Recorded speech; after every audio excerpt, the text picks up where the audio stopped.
பெற்றோர்களின் தியாகத்திற்கு பிள்ளைகள் செய்யும் கைமாறுதான் இந்த உலகத்திலேயே ஆக சிறந்த நன்றிக்கடன். வறுமையின் பிடியிலும் சமூகத்தின் தடைகளையும் கடந்து தன் பிள்ளையை ஒரு உயர்ந்த நிலைக்கு கொண்டு வர ஒரு தாய் படும் பாடு வார்த்தைகளால் விவரிக்க முடியாது.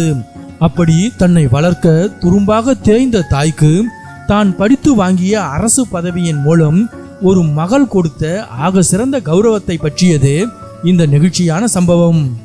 சமூக ஊடகங்களில் பலரது நெஞ்சங்களையும் நெகிழ வைத்த இந்த பாச போராட்டம் உழைப்பிற்கும் தியாகத்திற்கும் கிடைத்த ஒரு ராயல் சல்யூட்.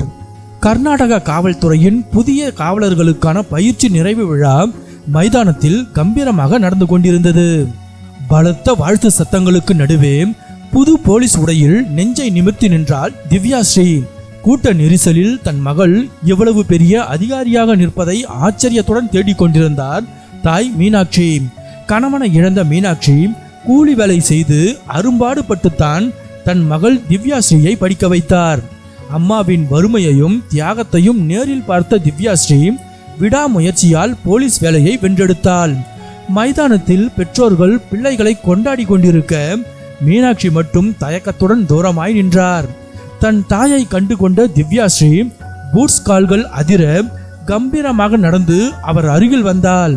எல்லோரும் பார்த்து கொண்டிருக்க சட்டென்று நேராக நிமிர்ந்து தன் தாய்க்கு ஒரு ராயல் சல்யூட் அடித்தாள்.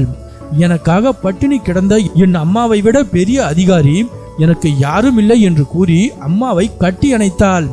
தாயின் தியாகத்திற்கு மகள் செலுத்திய அந்த நன்றியை கண்டு மைதானத்தில் இருந்த ஒட்டுமொத்த கூட்டமும் நெகிழ்ந்து போனது.